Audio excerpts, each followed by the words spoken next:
जिला सोलन पुलिस द्वारा नशे के कारोबार में संलिप्त आरोपियों की नशा तस्करी से अर्जित अवैध संपत्तियों को जब्त किया जा रहा है। पिछले एक साल में एनडीपीएस के तहत फाइनेंशियल इन्वेस्टिगेशन में 37 आरोपियों की 15 करोड़ रुपए से ज्यादा की चल अचल संपत्तियों को जब्त किया जा चुका है। हाल ही में जिला पुलिस द्वारा एनडीपीएस एक्ट के तहत पुलिस थाना कुनिहार में दर्ज किए गए एक मामले में की जा रही फाइनेंशियल इन्वेस्टिगेशन के दौरान मामले में संलिप्त आरोपियों और सहयोगियों की 6 करोड़ 34 लाख से ज्यादा की अवैध संपत्तियों को जब्त किया गया है। इस मामले की डिटेल्स इस प्रकार से हैं। कुनिहार क्षेत्र में काफी सालों से एक कुख्यात नशा तस्कर धनीराम उर्फ गल्लू सक्रिय था, जो कुनिहार, सोलन, अर्की, दाड़लाघाट, बिलासपुर, शिमला आदि क्षेत्रों में नशा तस्करी करता था और इन क्षेत्रों में रहने वाले लोगों को नशे के सामान की सप्लाई कर रहा था तथा पक्के ग्राहक बनाकर सुनियोजित तरीके से नशे की तस्करी को अंजाम दे रहा था, जिसे पुलिस द्वारा पिछले 1.5 साल से पकड़ने की कोशिश की जा रही थी। दिनांक 18 सितंबर 2025 को अर्की में सायर मेले के दौरान पुलिस की व्यस्तता के चलते यह तस्कर काफी सक्रिय हो गया था, जिस संदर्भ में पुलिस को गुप्त सूत्रों से सूचना मिली थी कि धनीराम उर्फ गल्लू ने अपने रिहायशी मकान में बहुत बड़ी मात्रा में अफीम और चरस जो क्षेत्र के लोगों को सप्लाई करने के लिए रखा हुआ है। इस सूचना पर त्वरित कार्रवाई करते हुए जिला पुलिस की 16 सदस्यीय टीम द्वारा तड़के सुबह उक्त कुख्यात तस्कर धनीराम उर्फ गल्लू के रिहायशी मकान और इसके भोजनालय होमस्टे में दबिश दी गई और मकान के अंदर से 1.6 केजी अफीम और 1.6 केजी चरस से ज्यादा बरामद करके इस आरोपी को गिरफ्तार किया गया। आरोपी धनीराम ने बड़े शातिर तरीके से इस नशे के सामान को मकान के अंदर लकड़ी के पैनलिंग में वॉल्ट बनाकर, किचन के कपबोर्ड में और सोफे के अंदर बॉक्स टाइप में गुप्त स्थान बनाकर भगवान की फोटो लगाकर छुपाया हुआ था। जांच के दौरान यह भी पाया गया कि आरोपी ने ड्रग्स के अवैध कारोबार से अपने तथा अपने परिवार के सदस्यों के नाम पर काफी अधिक संपत्ति अर्जित की है, जिस पर अभियोग में एनडीपीएस एक्ट के प्रावधानों के अनुसार फाइनेंशियल इन्वेस्टिगेशन अमल में लाई गई, जिसमें आरोपी धनीराम किसी भी प्रकार का काम धंधा या व्यवसाय करना नहीं पाया गया, जो छोटे मोटे तरीके से साल में कुल 18,000 रुपए ही कमाता था और सिर्फ इतने लंबे समय में नशा तस्करी करके इसने न सिर्फ अपने नाम पर बल्कि अपने परिवार के सदस्यों के नाम पर भी बहुतायत संपत्ति, जिनमें 5 मंजिला आलीशान मकान का निर्माण, रेस्टोरेंट और होम स्टे का निर्माण और संचालन, कमर्शियल व्हीकल जैसे जेसीबी, टिपर और अन्य गाड़ियां, सोने के गहने और बैंक अकाउंट में कैश आदि की अवैध संपत्तियां अर्जित की हैं, जो जिला पुलिस द्वारा आरोपी धनीराम की 6 करोड़ 34 लाख रुपए से ज्यादा की इन अवैध संपत्तियों को जब्त कर लिया गया है। जांच में यह भी पाया गया कि कुख्यात मुख्य सरगना आरोपी धनीराम उर्फ गल्लू के विभिन्न बैंक खातों में पिछले कुछ सालों में ही 3 करोड़ रुपए से ज्यादा का लेन देन होना पाया गया है। जांच में पाया गया कि मादक पदार्थ के इस मामले के अतिरिक्त भी धनीराम के विरुद्ध एनडीपीएस एक्ट के अंतर्गत 2 अन्य मामले भी थाना धर्मपुर और थाना अर्की में पंजीकृत हैं, जिन दोनों मामलों में भी आरोपी धनीराम के कब्जा से 845 ग्राम चरस, 82 ग्राम अफीम और 1 लाख रुपए की नकदी बरामद हुई थी। मादक पदार्थ के अलावा आरोपी के खिलाफ 2 अन्य मामले, जिनमें महिलाओं के प्रति क्रूरता और एक महिला से छेड़छाड़ का मामला है, वो दर्ज होने पाए गए हैं, जिससे यह साबित होता है कि आरोपी न सिर्फ एक इलाके का बहुत बड़ा नशा तस्कर है, बल्कि वह एक आपराधिक प्रवृत्ति का इंसान भी है। इसके अतिरिक्त जिला सोलन पुलिस द्वारा नशा तस्करों की संपत्ति की जब्ती की प्रक्रिया पहली बार वर्ष 2024 में शुरू की गई थी, जो लगातार जारी है। जिला पुलिस द्वारा अभी तक कुल 11 मामलों में 37 आरोपियों और सहयोगियों की 15 करोड़ रुपए से ज्यादा की चल व अचल संपत्तियों को, जो उन्होंने मादक पदार्थ की तस्करी से अर्जित की थी, को जब्त किया जा चुका है। इनमें से 3 मामले चरस और अफीम के थे, जिनमें एक मामला 37 किलो हाई क्वालिटी चरस का था, जबकि 8 मामले चिट्टा तस्करी के हैं, जिनमें बाहरी राज्यों पंजाब, हरियाणा व चंडीगढ़ में सक्रिय सप्लायरों द्वारा सोलन जिला में चिट्टा की आपूर्ति की जा रही थी। इनमें इनके आलीशान होटल, रेजिडेंशियल और कमर्शियल लैंड प्लॉट्स, लग्जरी गाड़ियां, cash deposits, fixed deposits, ornaments आदि शामिल हैं। वर्ष 2025 में अभी तक कुल 8 मामलों में 30 आरोपियों और सहयोगियों की नशा तस्करी से कमाई गई करीब 12 करोड़ से ज्यादा की चल अचल संपत्तियों को जब्त किया गया है, जो प्रदेश में जब्त की गई संपत्तियों में सर्वाधिक है। इसके अलावा जुलाई 2023 से अभी तक जिला सोलन पुलिस द्वारा नशे के खात्मे के लिए चलाए जा रहे कॉम्प्रिहेंसिव अभियान और जीरो टॉलरेंस की नीति के अंतर्गत नशा तस्करी के सभी पहलुओं पर सख्त कार्रवाई की गई है, जिनमें मादक पदार्थ के खात्मे के लिए सप्लाई साइड और डिमांड साइड दोनों तरफ प्रभावी कार्रवाई की गई है और इनमें बड़े बड़े नशा तस्करों को पकड़कर न सिर्फ उनके नेटवर्क को तोड़ा गया है, बल्कि उनकी नशे के व्यापार से अर्जित अवैध संपत्तियों को भी जब्त किया गया है। इस अभियान के तहत नशा तस्करों के विरुद्ध 2023 से अभी तक कुल 215 मामले पंजीकृत किए गए हैं, जिनमें 450 से ज्यादा आरोपियों को गिरफ्तार किया गया है। इन मामलों में बैकवर्ड और फॉरवर्ड लिंकेजेस इन्वेस्टिगेशन करते हुए नशे की सप्लाई करने वाले बाहरी राज्यों के 147 से ज्यादा आरोपियों को गिरफ्तार किया गया है। इनमें 141 बड़े अंतरराज्यीय सप्लायर हैं, जिनको दिल्ली, पंजाब, हरियाणा, चंडीगढ़, उत्तर प्रदेश, असम, महाराष्ट्र आदि राज्यों से गिरफ्तार किया गया है।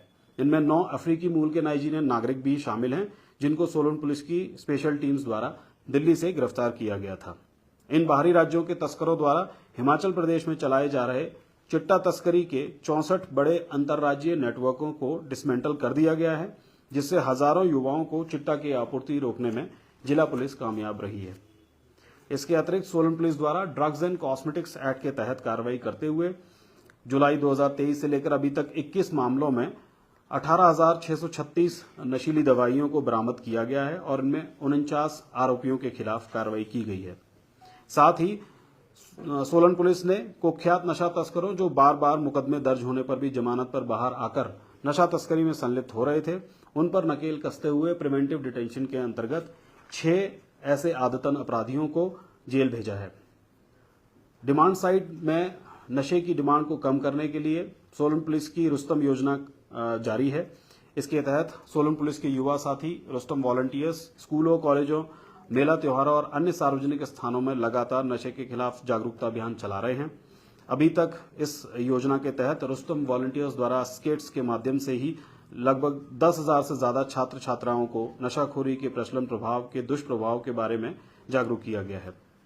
जिला पुलिस द्वारा नशे के खिलाफ कार्रवाई में स्कूली छात्रों की महत्वपूर्ण सहभागिता सुनिश्चित करने के लिए सभी राजपत्रित अधिकारियों द्वारा एक स्कूल को अडॉप्ट किया गया है, जिनमें इन अधिकारियों द्वारा गोद लिए गए स्कूलों में लगातार संवाद किया जा रहा है।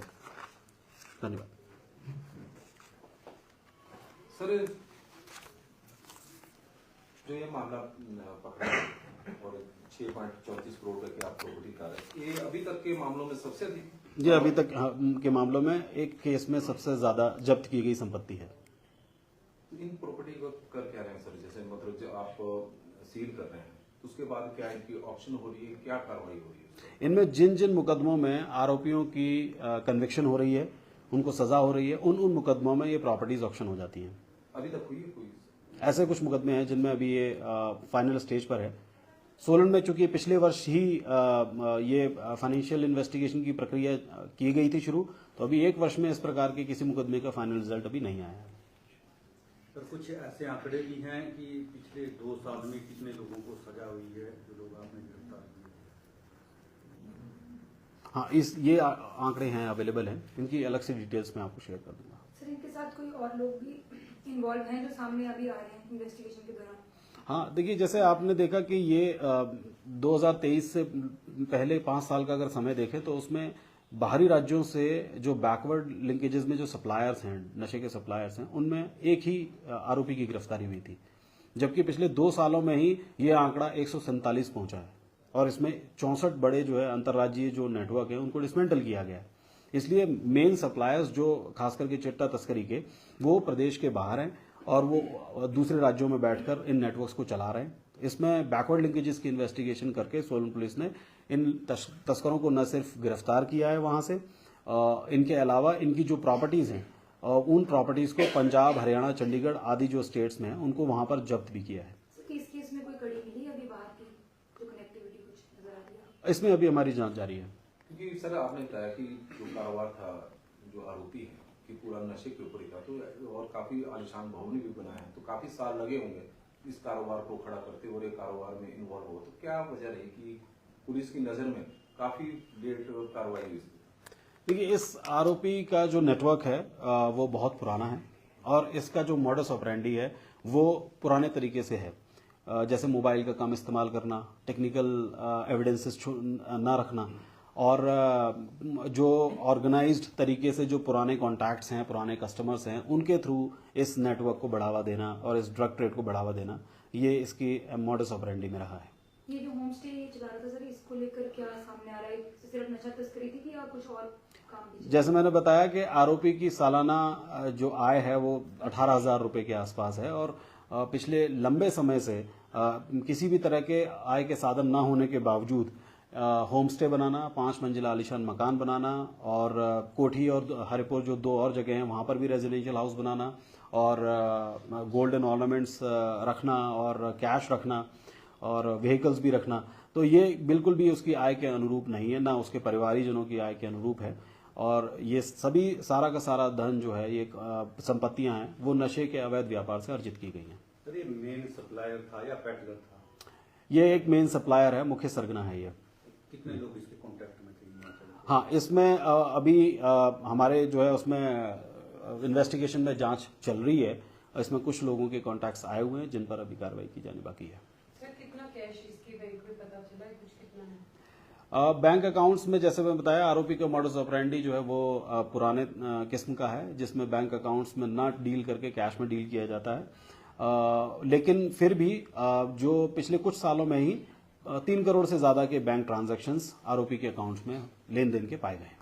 तो भगवान की फोटो के पीछे भी कुछ बता रहे थे आप, क्या क्या मिला उसमें?